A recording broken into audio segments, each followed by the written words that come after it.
북한이 최근 노동당 당대회를 열었습니다. 북한의 당대회라는 게 그냥 우리나라 전당대회와는 조금 다릅니다. 5년에 한 번 정도 열리는데 북한의 대외 문제, 군사, 경제 이 5년간의 장기적인 전략을 발표하는 아주 중요한 행사입니다. 여기서 김정은 위원장이 한국에 대해서는 강한 톤으로 비판을 했고 미국에 대해서는 핵만 인정하면 잘 지낼 수 있다. 이렇게 얘기를 했습니다. 어떻게 해석해야 되는지 이 북한 문제 해석에 거의 뭐랄까요 거두라고 할 수 있는 정세현 전 통일부 장관을 스튜디오에 모셨습니다. 그도 나 머리 크지 않아요. 죄송합니다. 네, 태두라고 할까요?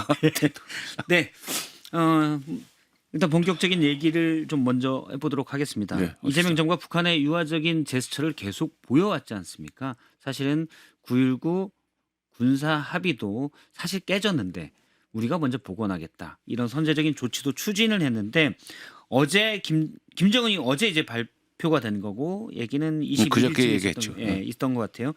이재명 정부의 유화적 태도가 기만극이자 졸작이다. 한국을 종족이라는 범주에서 영원히 배제할 것이다. 그런데 미국에 대해서는 좀 잘 지낼 수 있다 이렇게 했어요. 총평하신다면요? 우선 기만적이라는 그 부분에 대해서 아까 조금 전에 박성태 앵커도 거론했던 바로 9.19 군사분야 합의 예. 그 선제적 단계적 복원을 하겠다고 얘기한 것이 작년 8.15 경축사 때입니다. 예. 지금 6개월이 지났어요. 근데 아직도 지금 얘기 안 되고 있어. 그리고 간간히 흘러나오는 뉴스는 북쪽도 그걸 유심히 지켜보고 있으니까 뭐 미국과 협의를 하고 있다고 하면서 아직도 안 되고 있어. 말하자면은 그 북쪽에서는 그걸 기다리고 있었을 거예요. 예. 왜냐하면은 이 윤석열 정부 시기에 북한의 어떤 그 대남 그 공격적인 행위를 유도하기 위해서 계속 자극을 하지 않았어요. 그러다 전쟁으로 끌려 들어갈 뻔했지요. 예. 그런데 이제 계엄이 나가지고 오히려 이제 그건 중단이 됐는데 그 새 정부 들어서서 9.19 군사분야 합의를 복원하겠다는 얘기를 취임한 지 그저 한 2달 좀 지나서 연설에서 얘기를 하길래 기다렸을 겁니다. 물론 그 뭐 전단 살포 같은 것은 통일부가 주도해서 맞고 댕겼는데 예. 9.19 군사분야 합의는 이게 국방부 얘기란 말이야. 이행이 안 되고 있어요. 그런데 무슨 일이 벌어졌는가? 예. 작년 10월 달에 민간이 보낸 줄 알았던 무인기가 사실 뒤에 정보사가 있었다는 게 지금 수사 과정에서 들통이 나고 있습니다. 예. 그러니까 북쪽에서 볼 때는 그냥 국방부 장관의 군에 대한 장악력이 떨어졌다고 보지를 않고 이 사람들이 무슨 뭐 대북 적대 행위를 하지 않겠다고 말로는 그렇게 하면서 그러면서 뒤로는 정보사가 무인기를 보내는데 뒤에 뒷돈을 댔다는 것을 알지 못했다. 믿어지지가 않는 거예요. 북한 입장에서는. 예. 그러니까 기만극이라는 얘기를 하는 겁니다. 우리야 볼 때는 정보사가 북한에 무인기를 보낸 이 민간 단체 원래 대학생부터 출발한 이분들의 정보사가 뒤에 있었다. 그게 우리 정부의 기본적인 전략은 아니라는 걸 우리는 알고 있는데 우리 북한은 문법으로는 모른다는 그게 이해가 안 되는데 예. 우리 문법으로는 그럴 수 있다. 예. 정보사라는 게 원래 비밀리에 행동을 하는 데고 그게 그동안에 쭉 하던 이 말하자면 일종의 그 사업 방식이 있기 때문에 예. 그렇게 할 수 있다고 이해를 할 수 있지만 북쪽에서 볼 때는 대통령은 그걸 9.19 군사분야 합의 이제 선제적 단계적 복원한다고 그러고 국방부에서는 미국과 협의하고 있다고 그러고 그런데 정보사에서는 무인기 날리는 민간한테 돈 줬다는 게 들통이 나고 기만극이라고 볼 수밖에 없죠. 또 하나 졸작이라는 얘기. 유엔 총회 연설에서 대통령이 END를 얘기했습니다. Exchange Normalization, Denuclearization. 말하자면 교류, 그다음에 뭐 그 관계 정상화, 그런 나중에 비핵화. 그걸 붙여놓으니까 END야. 영어로. 그냥 한국말로 했으면 또 모르겠어요. 예. 멋있게 한다고 END로 했단 말이야. 유럽에서 당장 유럽에 있는 동아시아 내지는 북한 문제 전문가들이 문재인 교수가 듣고 와서 한 얘기지만은 END? 그 노스코리아 엔디즘 아니냐. 왜 그런 표현을 썼느냐 하는 얘기를 했어요. 그러니까 그게 졸작이라는 뜻입니다. 예. 말을 멋있게. 물론 그거는 정 장관님의 해석이죠. 예. 아니 그러니까 그쪽에서 졸작이라는 얘기 단어를 쓴 것은 예. 대통령 연설을 그냥 수수하게 하면 됐지. 예. 뭘 또 영어로 써서 END로 만들어놨는데 연결하니까 결국 끝장이라는 그런 단어가 돼버리는 그런 연설이나 하고 만드는 참모들 데리고 무슨 일을 하느냐 이냐. 그러니까 대통령 말 다르고 밑에 참모들 행동 다르고 써주는 원고 연설 원고 써주는 사람 또 무슨 뜻인지도 모르고 헤매고 있고 이런 사람들 상대로 해서 무슨 일을 하겠는가 하는 이 생각을 김정은으로서 할 수밖에 없죠. 그러면 어제 보도된 조선중앙통신이 보도한 김정은 국무위원장의 당 대회에서의 발언을 두고 그냥 우리랑은 아예 상대 안 하겠다. 그러니까 적대적 두 국가론에서 그런 발언이 나왔다는 배경 해석이 하나가 있고요. 지금 장관님의 말씀을 들어보면 북한도 한국이 좀 잘하면 우리가 또 잘해보려고 했는데 너희들 진심이 아닌 것 같네. 기만극 아냐? 에잇 아냐? 약간은 결이 다른 것 같아요. 글쎄. 그러면 장관님은 후자 쪽이신 거죠? 네. 그러니까 문제는 지금 대통령의 연설이나 발언은 지시는 정책입니다. 바로. 예.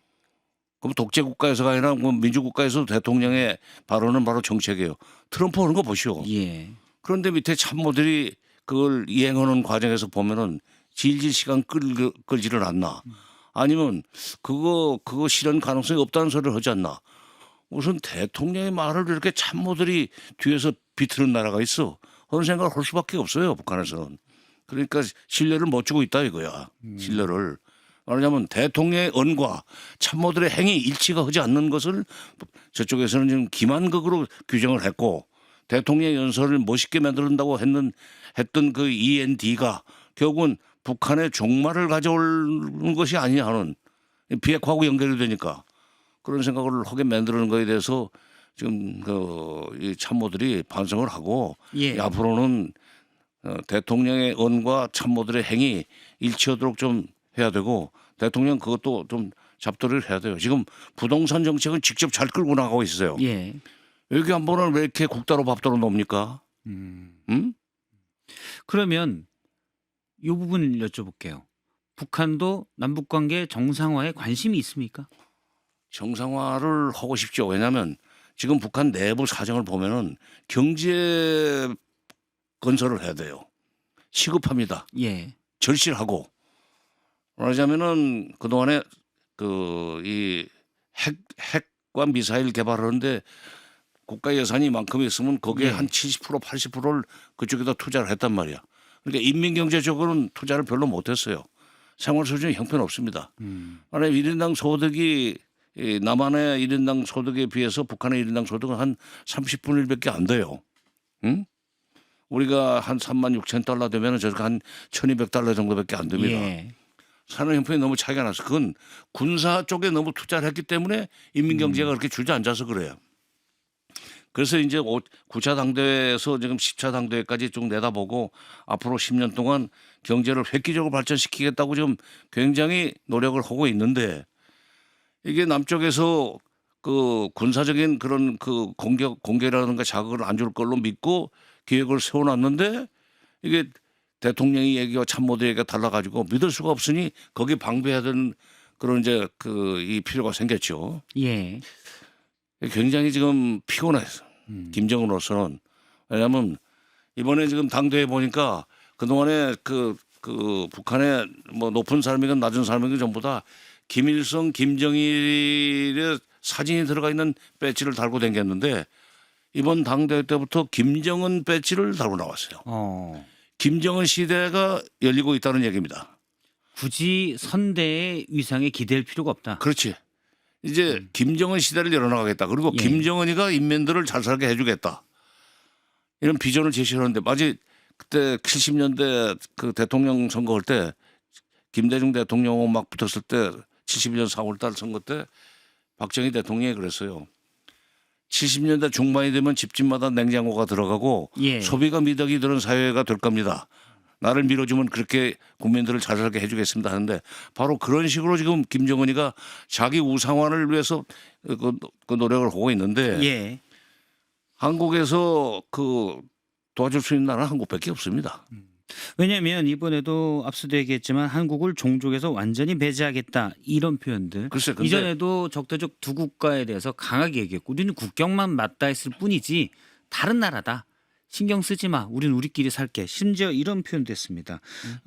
지정학적 조건을 탈피할 수 없는 이 국경을 맞댄 이 지정학적 없는 한 안전하게 살아갈 수 있는 유일한 길은 모든 거 단념하고 건드리지 말라. 글쎄, 말도 붙이지 마라 이런 얘기 글쎄, 같아요. 그러니까 이 그 인민 생활 수준만 낮은 것이 아니고 지금 우리가 지금 방위 산업으로 무기 수출을 많이 하고 있잖아요. 예. 그게 겁나는 겁니다, 북한은.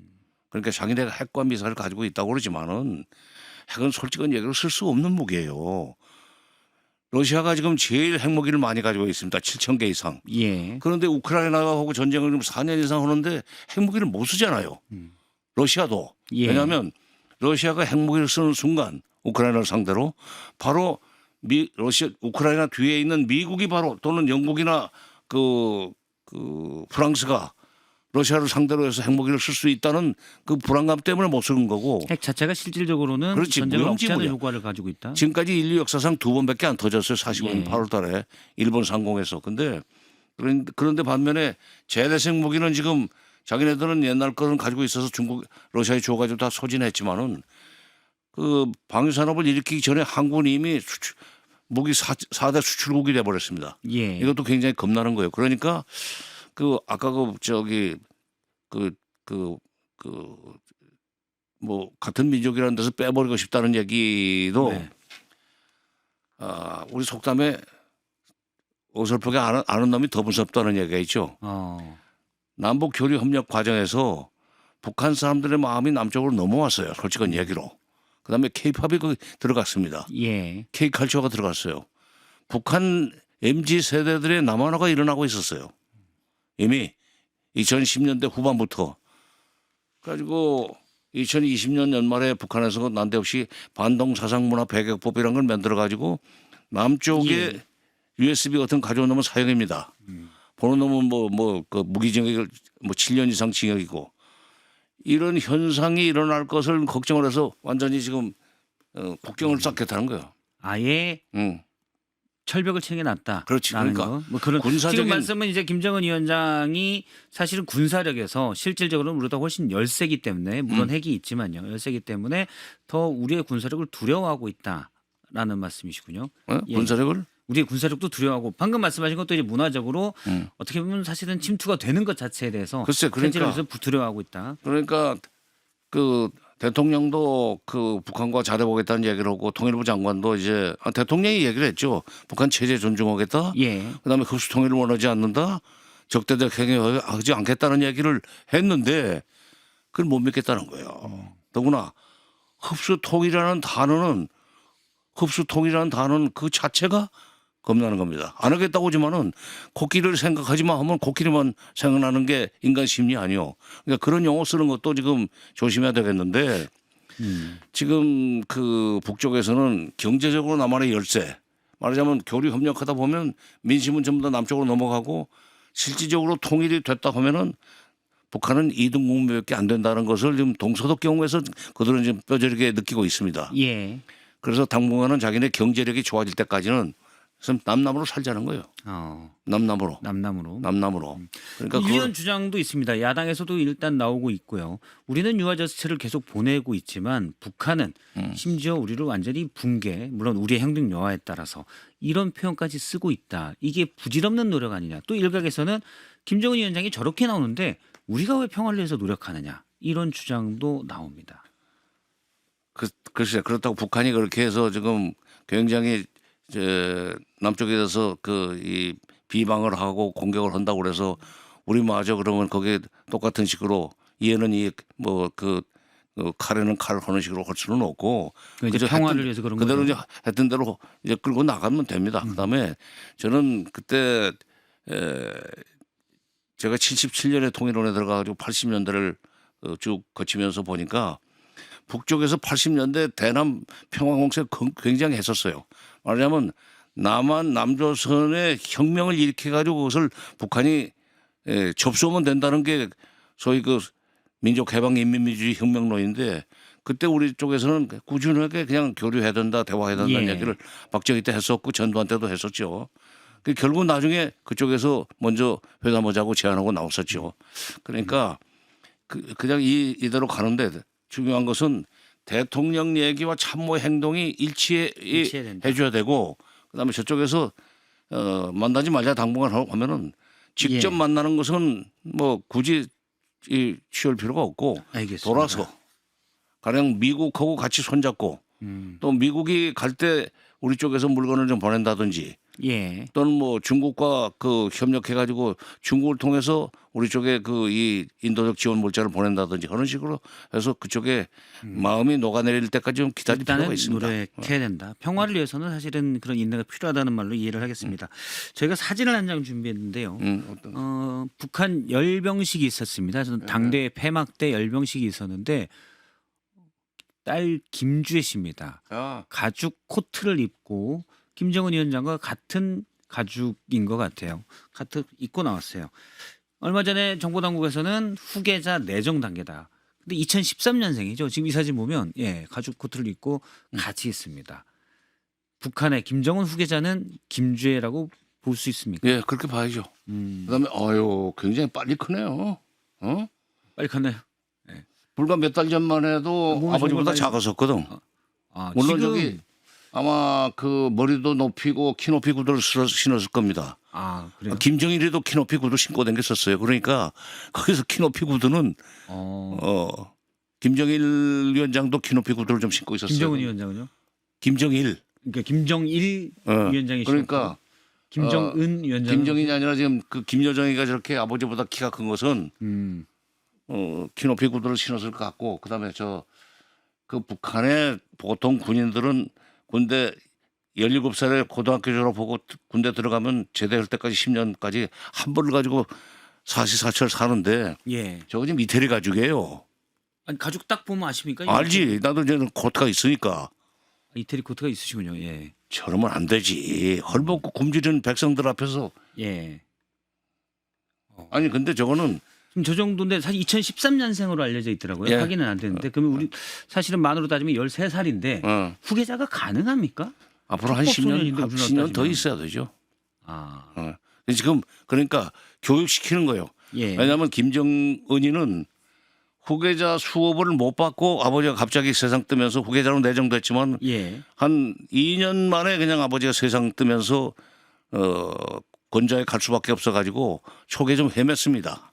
반면에 김정일 위원장은, 김정은의 아버지는 대학 졸업하고 김일성 대학 졸업하고 바로 당 조직 지도부의 지도원으로 들어가가지고 선전선동부 쪽에서 일을 하면서 소위 이 조직을 어떻게 관리하는지를 배웠어요. 몸에 익혀가지고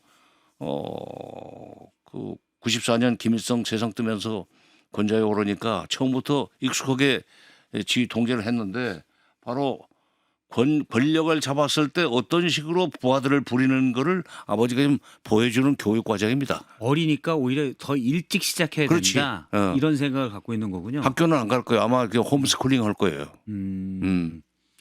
알겠습니다. 근데 사실 질풍노도의 시기에 뭐 열병식도 가고 무슨 처형하는 데도 가고 이런. 근데 주로 데리고 다니는데 군사 분야를 많이 가더라고요. 아니 주로 군사 분야에 데리고 다녀요. 그러니까 권력은 총구에서 나온다고 그러잖아요. 모택동이 얘기만은 군인들이 김주애를 결국 이 동궁으로 좀 떠받들도록 하는 훈련이고, 그래서 만약 김정은이 갑자기 무슨 일이 있어가지고 세상을 뜨더라도 바로 그날 김주애가 군인들에 의해서 옹립되면은 나머지는 그것도 군을 장악하기 위한 전략적인. 그래서 군을 장악해야 권력을 장악한다는. 알겠습니다. 네, 시간이 다 돼서 여기까지 듣도록 하겠습니다. 정세현 전 통일부 장관이었습니다. 고맙습니다. 박성태의 뉴스쇼는 여러분의 참여를 기다립니다. 구독과 좋아요, 댓글 잊지 않으셨죠? 평일 아침 7시 10분 실시간 라이브도 참여하실 수 있습니다.